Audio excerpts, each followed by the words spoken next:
Naging matagumpay ang isinagawang tree planting project ng RPSB team ng Regional Mobile Force Battalion 4A sa Maguindanao del Norte sa layuning maipagpatuloy ang pakikiisa sa pangalaga ng kapaligiran.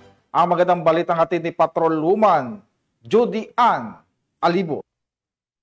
Isang matagumpay na tree planting project ang naisakatuparan sa Revitalized Police sa Barangay o RPSB team ng Regional Mobile Force Battalion 14A ang isinagawa sa Barangay Bayanga Sur, Matanog, Maguindanao del Norte.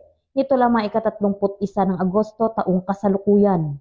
Pinangunahan ang nasabing aktibidad ng mga personahe ng RMFB 14A sa pangangasiwa ni Police Lieutenant Colonel Nasruddin B. Tayuan, Officer in Charge, katuwang ang LGU Bayanga Sur, mga miyembro ng Moro National Liberation Front, Bangsa Moro Islamic Armed Forces Moro Islamic Liberation Front, religious leaders at mga community volunteers.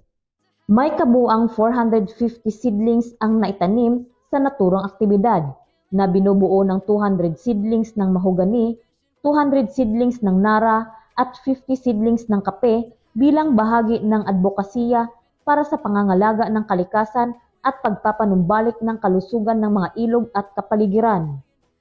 Sa ilalim ng 7-point agenda ni Acting Chief PNP, Police Lieutenant General Jose Melencio C. Nartates Jr., na kung saan isa sa mga binigyang diin ang Police-Community Partnership at pagpapalakas ng tiwala ng publiko, layon ng naturang aktibidad na isulong ang pangangalaga sa kalikasan, magbigay kaalaman tungkol sa kahalagahan ng paghahanda sa sakuna at palakasin ang ugnayan sa pamamagitan ng sama-samang pagkilos ng mga kapulisan at mamamayan tungo sa isang maunlad na komunidad. Mula rito sa riyon ng Bangsamoro, ako ang inyong PNN correspondent, Patrolwoman Judy Ann Alibo, alagad ng batas, taga-taguyod ng Balitang Pulis.